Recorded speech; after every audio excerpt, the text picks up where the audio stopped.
Hello and welcome to the Strike a Balance podcast for working homeschool moms. This is Charlotte Jones. I'm a homeschool coach and homeschooling mom of twin boys. I know it can feel really overwhelming to keep all the balls in the air all the time. So each week I chat about tips and strategies for being a happy and thriving working homeschool mom that you can implement in your life too. I also speak to awesome and inspiring women who manage to juggle homeschooling and work successfully and find out what their secrets are. Be sure to check out my Working Homeschool Mom Time Audit and Mindset Challenge in the show notes and sign up to my newsletter for lots of cool homeschool freebies.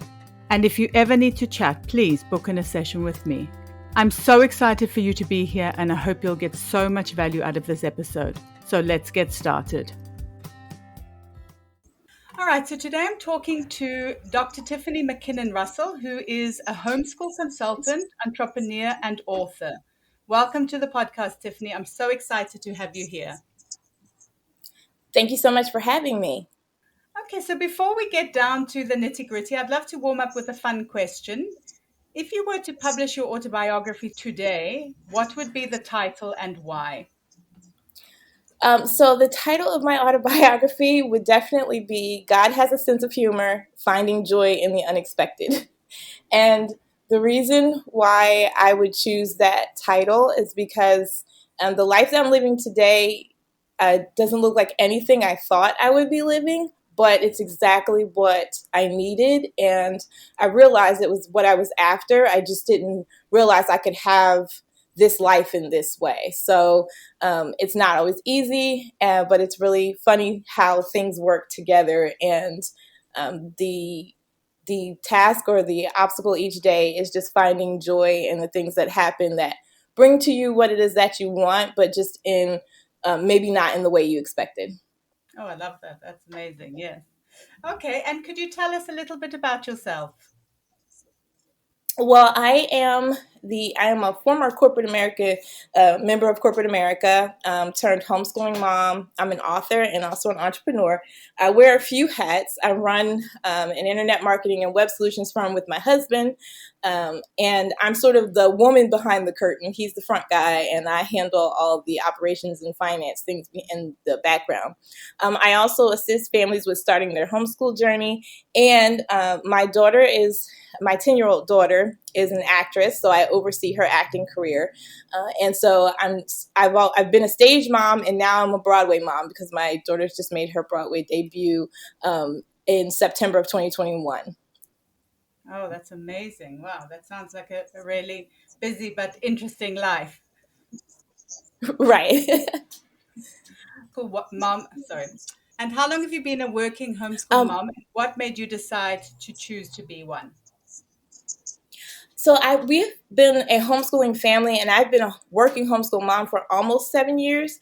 We actually started our journey because my daughter asked me to homeschool her. She was about 4 years old at the time, and I had her in a pre-K program that she went to for about 3 days a week. And then she was home with me for about 2 days. And one day when I picked her up in the afternoon, as we were talking on our way home, she informed me that she preferred when I taught her.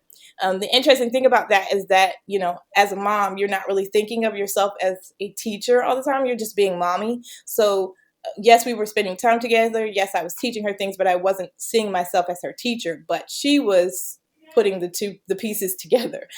So when I saw how serious she was about it, I had a conversation with my husband, and he's very supportive, and he's the laid back side to my more hyper or worrying side. So he said, hey, let's try it and see what happens. And I started doing research, and a few months later, we started homeschooling kindergarten. And she is finishing up 5th grade now. So that's sort of how it started. My daughter's always been very clear. She knows exactly what she wants. And been able to really communicate that. And so she's the one who really introduced homeschooling to us. Oh, that's amazing. I love that she decided that you want, and it also obviously shows what a great homeschool mom you are as well, if that's definitely what you wanted to do.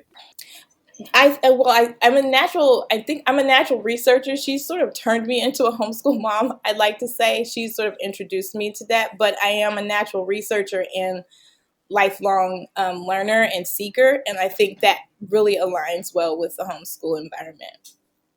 Oh, absolutely, yes. And if you were to look back to the beginning of homeschooling, what do you think are the most important things to think about when you start out? I really think that when you're first starting out, I think a lot of times everyone starts looking at, okay, well, what programs do I want to do? And they want to jump right in. But I think the first thing you have to get clear on is why you're wanting to homeschool, what's your motivation for that, because that's what you're going to need to go back to on the days when you really feel like you don't want to do it anymore. So I think the first thing is why you want to do it, what's your motivation, and then from there you go into understanding what your state and local requirements are, because you want to make sure that you can fulfill that and that you can consistently do what's required of you as a homeschooling parent and family.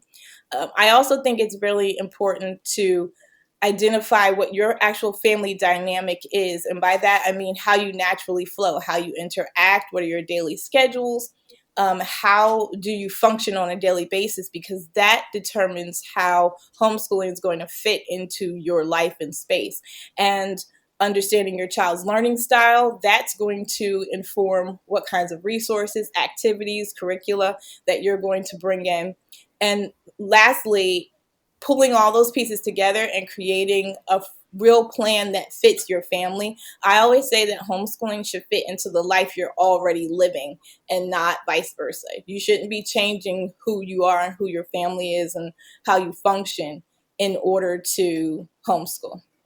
Absolutely. That's such a good point because it's not going to be sustainable if you do that. Correct. Yeah. I know Absolutely. from experience. Oh, yes, me too. Me too. Absolutely. The beginning of homeschooling can be messy, that is for sure. Yes. Okay, and so what does your schedule look like roughly like on a day-to-day basis and kind of throughout the year? So right now, my schedule is a little bit different just because we're back and forth for to the theater in the city for shows. But typically, since I'm a night owl, I kind of when I think of my schedule, I start backwards. So um, my work day is typically between the hours of 7 p.m. and 2 a.m. That's when I'm typically getting work done, and I plug in breaks during that time, but I take advantage of the time when the house is starting to quiet down. No one really needs me for anything, and I can just focus on the work and tasks that I have at hand. Since I tend to be up late, I'm the night owl in the family. My day doesn't start super duper early, but typically like around 8 or 8:30.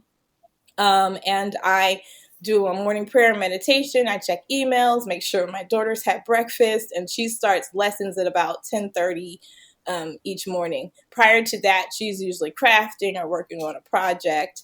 And I make sure that I'm available to her during the couple of hours. We sort of keep her formal lesson time to about 2 to 2.5 hours maximum.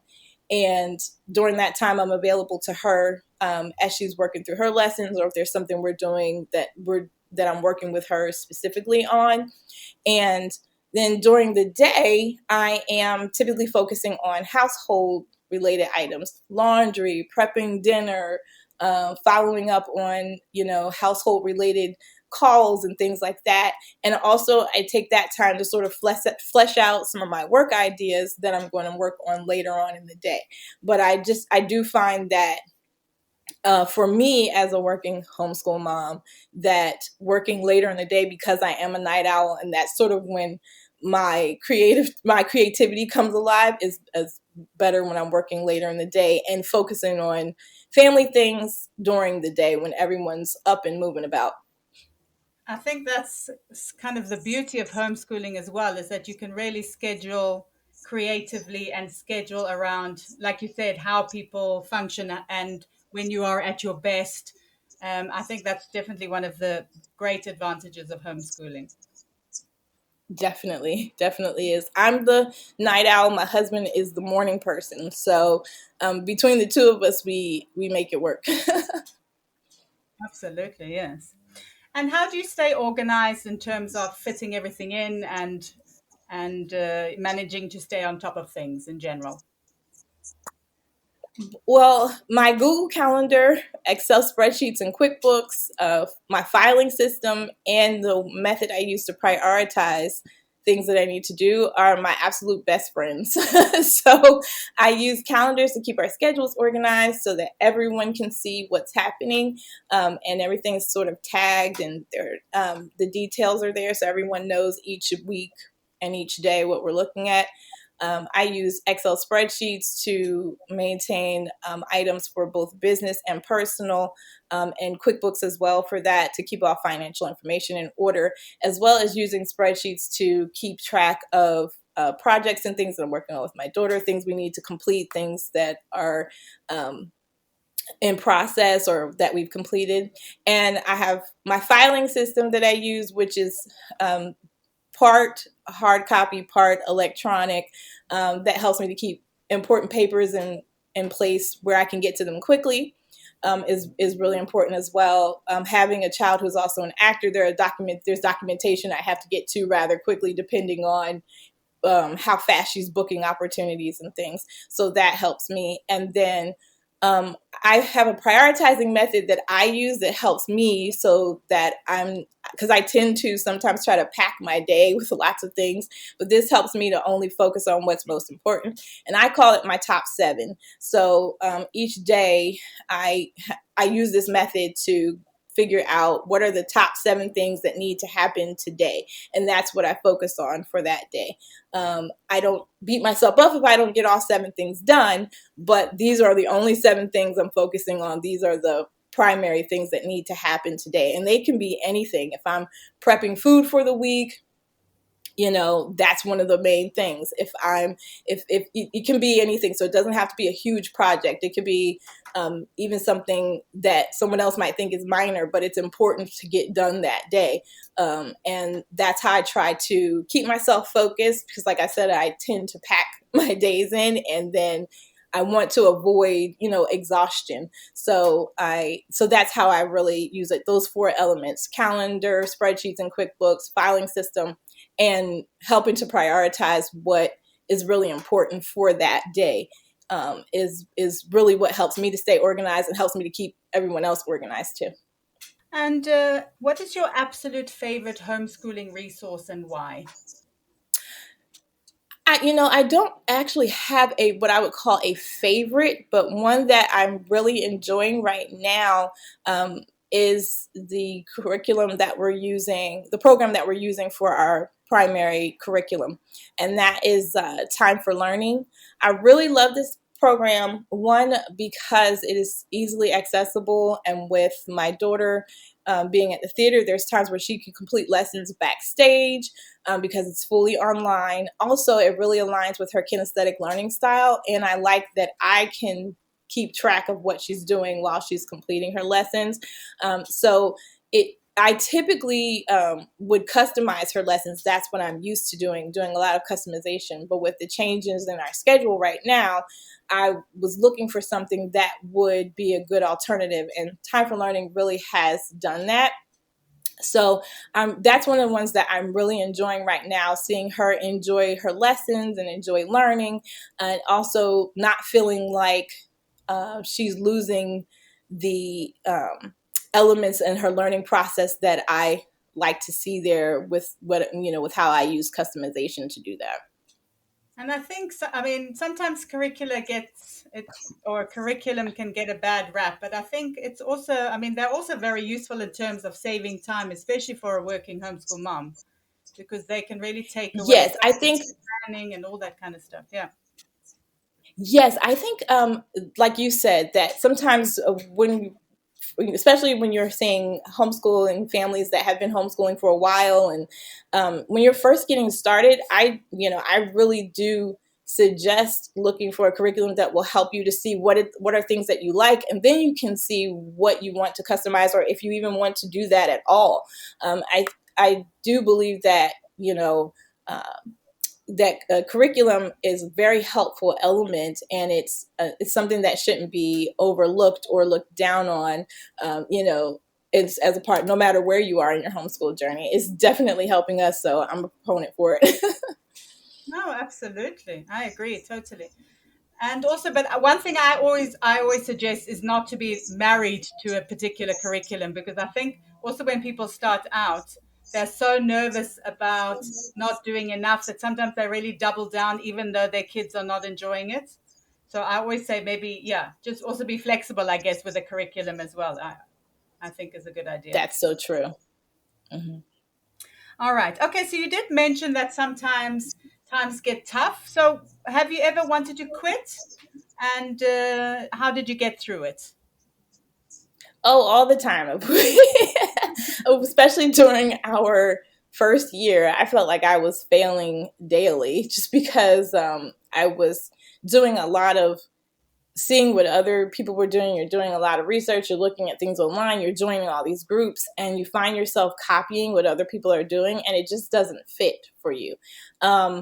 But you're trying to make it fit because you're trying to figure out how this is going to work for your family.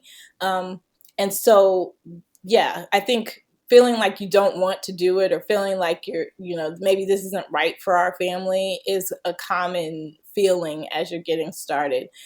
Specifically, what helped me to push through was first my daughter's desire to homeschool. Even when she was, obviously and very clearly, visibly not enjoying the process at times, she never wanted to stop. So it made me push through to find what worked. And I felt like if she was that clear about what she needed, I needed to be committed to making it happen. The second thing I did was I leaned on my strength as a researcher, and I was able to identify three main components that I felt were important for creating a space that works for your family. And that is something that I talk about a lot, which is your family dynamic, your child's learning style, and creating a functional plan. And when I really committed to those three areas, that's when I started to see things open up. But I think you have to sort of push through those bad days, those rough days of feeling like you don't want to do it anymore, and push through to find what works for your family and not be worried about if it looks like what someone else is doing, but just focus on how it's working for you all internally. Absolutely. And you shared the reel about that, which I really liked, is to get inspiration from other people, but not to copy, because every Right. homeschool is unique, isn't it? It's a unique path that you have to take.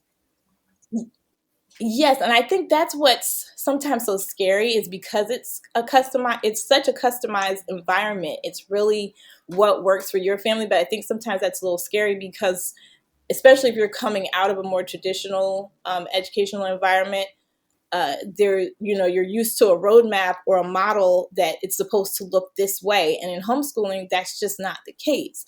And you need to, I guess it takes that time to get used to and appreciate the freedom of that not being the case, and not being afraid that you're going to do it wrong, get it wrong, break your kid, things like that. But that you're really, that as you focus in, you're going to be giving your child exactly what they need.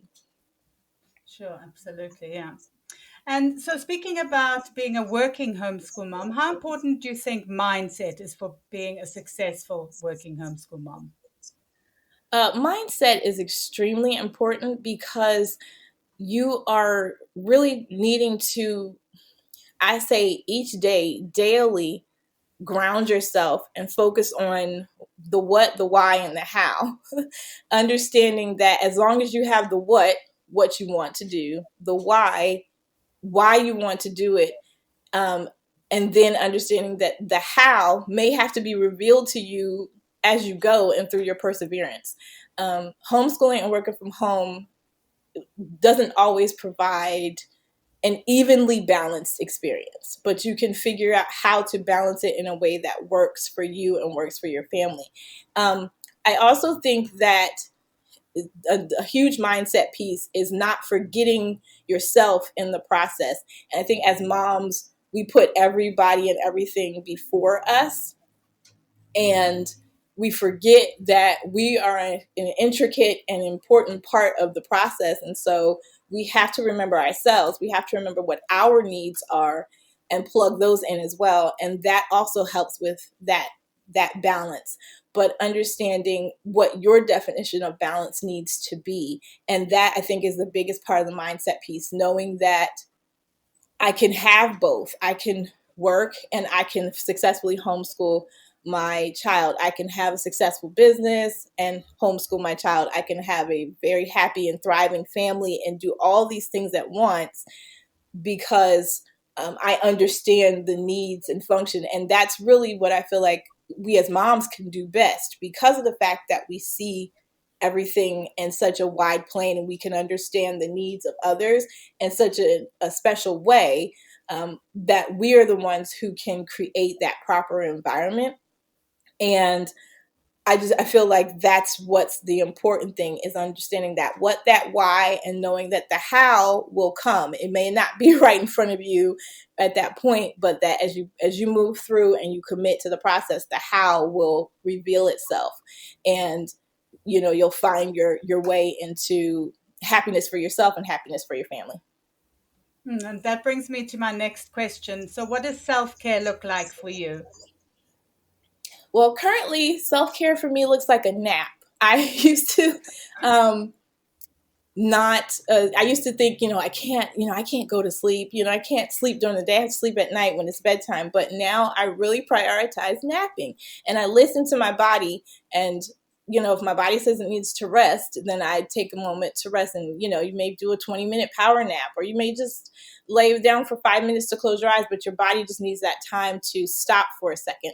I don't remember where I heard it, but someone said something like, you don't earn rest, you need rest. So I try to remember that. Some other forms of self-care include spending time with my daughter, just having fun and singing and dancing. Sometimes just catching up on a TV program by myself. And I have recently started finger crocheting, which I really enjoy. So that's something that if I need just an activity to kind of clear my head and just do something where I'm creating and just something for me, finger crocheting is super fun. But I really do think that you just need to plug into whatever works best for you and what feels good to you. And for me right now, that's finding times to rest, because our schedule is so busy. Yes, absolutely. And I think also it takes time to kind of figure that out in the beginning when you start being a working homeschool mom. Because I know I was very much like, oh my gosh, I have to teach my kids for 10 hours a day, things like that. And that obviously Right. doesn't leave a lot of time for anything else. Exactly. And that kind of goes back to how we just kind of put everything and everyone else before ourselves. And then when we're run down, it's sort of, it brings everything else has to halt because we have to halt. And so I think when you plug those times in to really give yourself room to breathe and room to rest, it helps the rest of the family function well too. Oh, absolutely. It's vital, isn't it? And so what would be your number one piece of advice for being a happy and thriving working homeschool mom, if you could think of just one main idea? Well, Theodore Roosevelt is quoted as saying, comparison is the thief of joy. So my advice is to be very intentional about not comparing yourself or your family to anyone else. And as we had mentioned a little bit earlier in the interview, to be inspired, but don't copy or feel inadequate because what you're doing looks different from someone else. If it works for you, just keep doing it. Oh, absolutely. I love that quote. Yes, it's so true in so many ways, in homeschooling and working from home, all that kind of stuff. I think it's so very true that comparison does definitely take away the joy. And then finally, to finish off, is there anything that you're working on at the moment that you would like to share, and where can people find you online? Okay. Well, I really do. From my experience, I really do understand the importance of feeling confident on your homeschool journey. And I also understand how overwhelming that process can be, especially when you're getting started. So I created a workbook. It's called the Plan Your Homeschool Workbook. It's a free resource that helps you get clear on your family dynamic, identifying your child's learning style, and looking at compatible homeschool methods and the process and more. to really create a functional plan that your family will actually use and that fits into the life you're already living. This is a perfect resource for homeschooling families who are just starting out or for those who just need some guidance on their current journey. And you can access the free workbook at bit.ly/plan your homeschool. So once again, that's bit.ly/plan your homeschool. And you can find that free resource. Online, you can find me on Instagram at Thoughts of a Homeschool Mom. On Facebook, you can find me in my Facebook group called The Brand New Homeschooler. On the web, you can find my website at thoughtsofahomeschoolmom.com. And my email, if you want to shoot me a message, is tiffany@thoughtsofahomeschoolmom.com. And I'd like to note that when you grab that free workbook, you also get access to all those ways to connect with me right in one place. And also you'll get to know about some of the goodies and things I'll be offering in 2022, including challenges and classes. Okay, awesome. But that resource sounds amazing, really, because you really need, those are such important things to find the learning style and also the rhythm. I think that sounds like an amazing resource. So I'll definitely link that. I'll also link it in the show notes so people can access it there. Okay, awesome. All right. So it was really lovely to talk to you, Tiffany, and thank you so much for sharing your experiences and your advice for working homeschool moms. And yeah, it was lovely to chat, and thank you so much for your time. Thank you so much for having me. I really enjoyed it. I really hope you enjoyed the episode. Drop me a DM on Instagram or post on the Working Homeschool Mom support group over on Facebook, and let me know what resonated the most with you. It would also be great if you could rate, review, and subscribe, or share the podcast with a working homeschool mom who might need it. It's my mission to support as many working homeschool moms as possible. Until next time, take care.